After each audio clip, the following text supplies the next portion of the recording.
let's start with this. Long season. Marathon, not a sprint.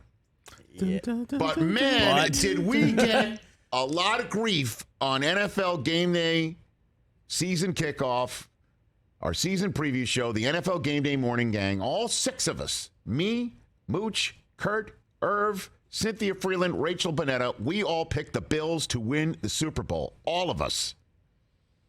And Kurt and Rachel predicting last night's season opener was a preview of this year's Super Bowl with the Bills and the Rams. And I've got the Bills over the Bucks. And so on and so forth. And did we get a lot of grief? And on top of it, I said Josh Allen is this year's MVP. And I came on this show the next day after seeing all the crap on Twitter of, you know, I guess you guys are all just falling in line. And I said on this show, sometimes it is simple. Don't make it complicated. Go with what you see and what you believe. And I said the Buffalo Bills check every box from game-changing MVP quarterback to big-time playmakers to big-time offensive line to big-time defense to head coach that is still there to a team that has a chip on its shoulder based on the previous seasons falling short. You put it all together, and you've got yourself a Super Bowl contender. And did the Bills go out last night and check every single box?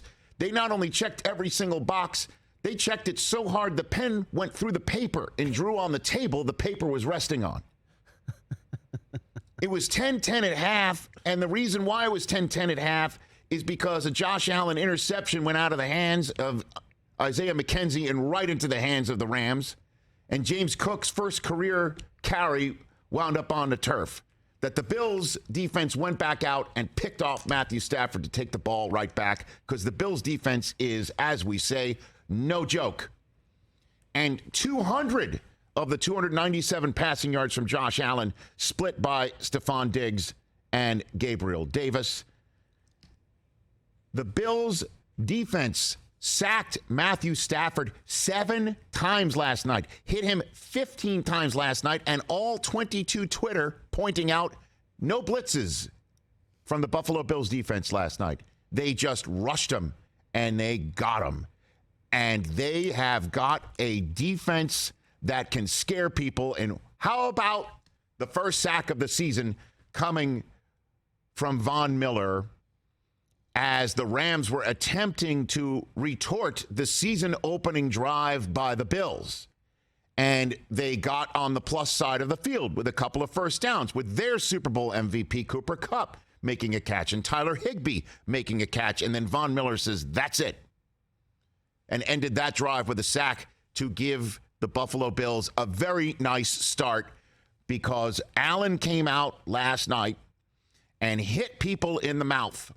And the one thing that maybe gave anybody pause about the Bills entering last night's game to see what we needed to see was the fact that Brian Daboll, the offensive coordinator and play caller, is now the play caller of the New York Giants. And maybe, just maybe, the New England Patriots aren't the only team in that division to lose their offensive coordinator and play caller and have an issue entering the season that we were all expecting to see play out in the season with a new play caller.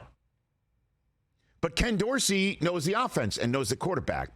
And, man, does he know how to call up plays, too, on that opening drive. We saw it all, including a 3rd and short on the plus side of the field. And what a play call that was to Gabe Davis. Slipped out, wide open, touchdown, 26 yards, 7-0. They didn't settle for a field goal. They jammed it right down the throat of the Rams underneath the shadow of the freshly hung Super Bowl banner with The Rock cooking before the game. Yep. And the stadium cooking because it's 100 friggin' degrees here for the 10th straight day. It was hot. And so are the Bills because, again, I said this, I think, 2 years ago even. Josh Allen is coming for your souls. he doesn't just come with his arm and his legs. He's coming for your souls. And he's stiff-arming Nick Scott to the ground, throwing his ass out of the club. Oh. And he's stiff-arming, and once again, for the 20th time in his 62 career starts for the Bills, he led the Bills in rushing.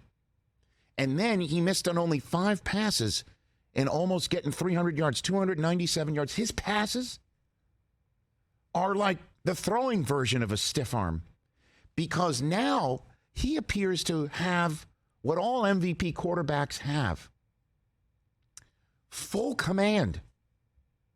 He steps to the line and you think, uh-oh, he's got us.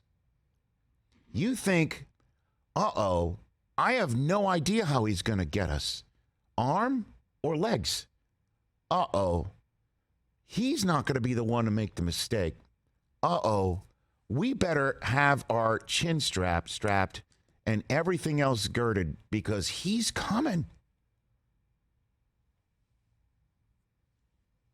And the Bills didn't punt at all.